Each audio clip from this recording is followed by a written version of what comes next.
Hello everybody, what's up? My name is JackCat45 here, and today I'm going to be doing okay, I guess.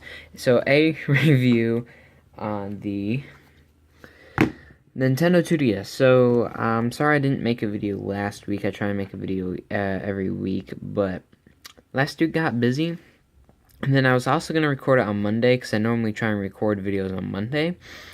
But that didn't happen, because I had this thing with my... I had to help my friend with something.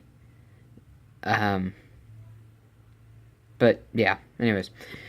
Here it is, the 2DS.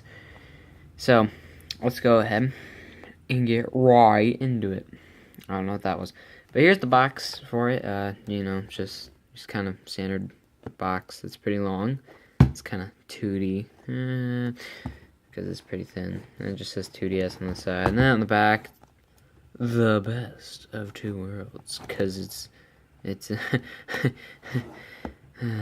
it's a 2DS, but yep, it's got everything I believe the back of the 3DS and the 3DS XL had, and yep, that's kind of it for the box. Obviously, you can go inside the box and check stuff out, but that was in the unboxing video. Anyways, you take it out, and here's the console itself. Now, okay, so, sorry about that. So here it is, itself. It's a not bad looking unit. It looks nice, definitely interesting, but let's go ahead and get into it. So on the bottom here, you got your headphone jack, and this little switch thing, which I'll get into in a minute. Oh, it's not focus, kind of. Alright, yeah, there you go. So I'll switch there. It's orange, no, it's not. Yeah. So on the side, we got your strap thing. So if you have a strap and then you drop it, it doesn't actually drop. SD card, which comes with a 4GB Lexar. At least this one did. I think they change the cards occasionally. The stylus. And if we switch over here to the top, we got your right bumper and your left bumper, AC adapter, and your cartridge spot thing. This thing's way too thin, ironically. And then you got your volume and your another strap holder, depending if you're right or left-handed. Whew, yeah, that was a lot. Alright.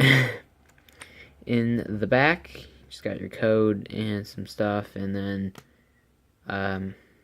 2D or 3D, the normal 3DS cameras, which is kind of interesting because, as you probably have already guessed, the 2DS only displays stuff in 2D, unlike the 3DS. It plays all the 3DS games and all the stuff, but only plays 3DS games.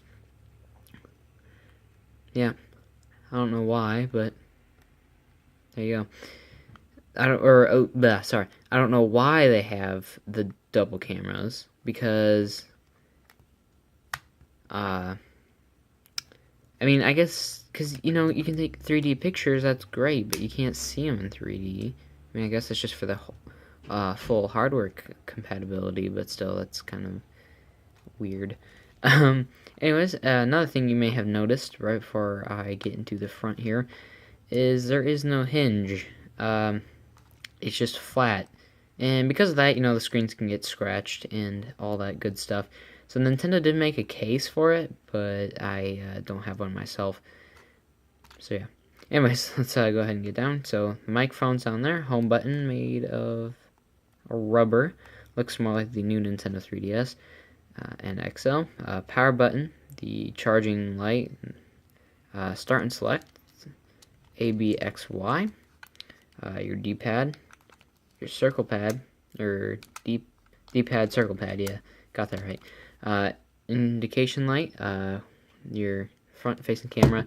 And your mono speaker instead of your stereo on your typical 3DS, which difference, mono, one speaker, stereo has two speakers. So actually, yeah, if I can find my 3DS. Yep, sorry, had to unplug it. It was in the charger, which is fully charged, so, yeah, if we go ahead and look in this, as you can see, it's got the top, you can see the little holes there, and the holes there, and the 3D depth slider, obviously. So, there you go, there's the difference. Oh no, stereo. Anyways, alright, so there you go, that's kind of the exterior. Not bad, not bad.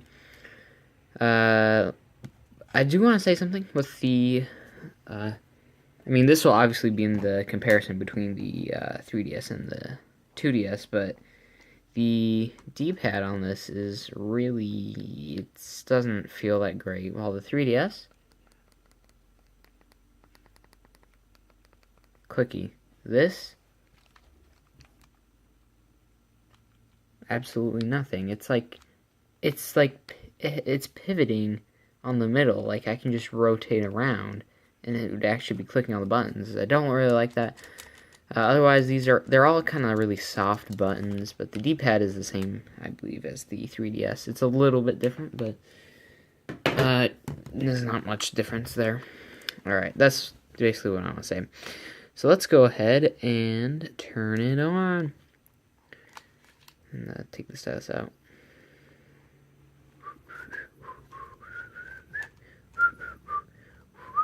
There we go. Alright, so now it's on. So obviously you get your normal standard apps, which on Pokemon Sun and Moon demo, yep, don't really care about that for the moment, because I'd rather get the full game and then that. But yeah, as you can see, it's just your normal. I had a background on, but it's not there, which is fine. It's on here. It just didn't turn on with it, which is weird. Oh yeah, another thing.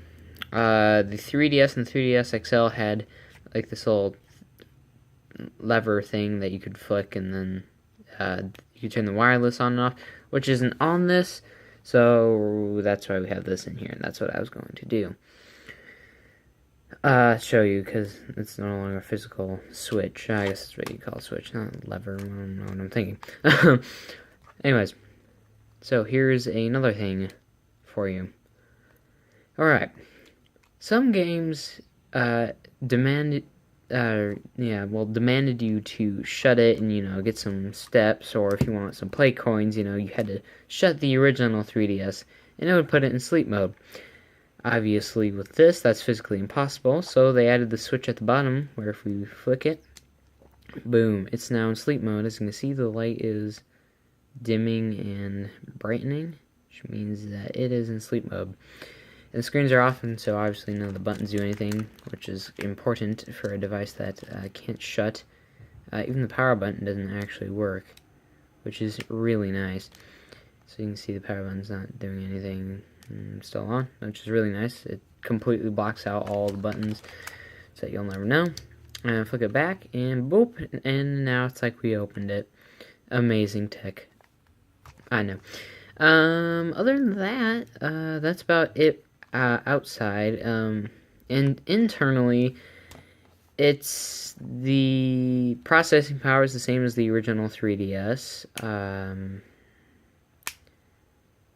Obviously, storage is different depending on if you change the SD card out, because the original one only had 2 gigabytes. This has 4, so it has a bigger starting amount, but obviously you can put all the way up to a 32 gigabyte card, and then after that, the 3DS or 2DS, whatever you have, will just deny it. I think there is a way that you can make like a 64 gigabyte work, but I don't think you can use all 64 gigabytes. I'm not entirely sure.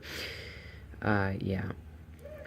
So now we just have to oh yeah, battery life is the exact same as the 3DS if you didn't have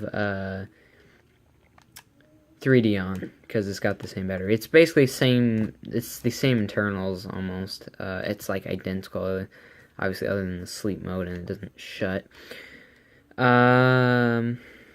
Yeah, other than that, it's pretty much identical to your 3DS. Obviously, it's cheaper. Well, it was. Now, brand new. They're about the same because the new Nintendo 3DS came out.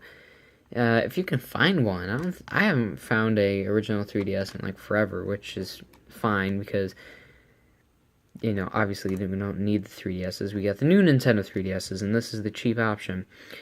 I can't wait till they make the 1DS. Because, like, I mean, come on, think about it. One screen, you know, infinitely thin line going down, you know, would be amazing. Actually, this kind of is the 1DS, because the I don't know if you're aware or not, but the screens are not actually screens. There's a interesting statement there. But they're not. It's actually one screen, you know, just kind of on the outside of this here, you know, just kind of chilling. So yeah, it's only one screen, and it's just software that controls what to put where. So yeah, there you go, one screen. Which, when you think about it, kind of makes sense why there's like this really thin line here. Yeah, because if you've ever taken a 3DS screen out, there's a pretty big, like, how the 3DS does it is, like, the screen on the inside here has, like, this, like sticky adhesive that sticks to, like, the outside of the border of this, and it's, like, pretty big. I'm like, there ain't no way you can do that on this, and that's why. It's because it's only one screen. And which also explains why the top screen is so far in, is because it's parallel with this screen, because it's the same screen. Anyways, I'm going to stop talking. That was the 2DS. Very nice system. If you can afford a 3DS or a new Nintendo 3DS or a new Nintendo 3DS XL, definitely go for that. Because that'll definitely treat you a lot better because of the faster processing power and the extra stuff that the new Nintendo 3DS has, which the normal size is only 150 if you can find it, because it's pretty rare here in the US, but the XL is 200, and this is only $80, I believe, brand new, but again, you're getting all the old specs, and actually a little bit worse because it's the 2DS, but, you know, obviously the cheaper option. So if you do want to play, you know, Pokemon Sun and Moon, you can do that. Actually, I don't know for sure. Don't quote me on that. I don't know if that's a new Nintendo 3DS game, or if it'll work on all of the 3DSs. I'm not sure. Don't quote me on that, but maybe. Maybe you can. Or if you just want to play a 3DS game, there you go. New Nintendo 3DS games obviously won't work on this because this isn't labeled as a new Nintendo 3DS. Because it's not. Obviously, it doesn't have faster processing power, so it can't handle the new Nintendo 3DS games. If it says new Nintendo 3DS, it won't work. If it just says 3DS, even if it's a new game and it just says 3DS, it'll work fine. But sorry if you hear weird noises in the background. My sister is practicing her instrument. But that's a good time to stop the video. Anyways, thank you guys so much for watching, and I'll see you guys in the next video.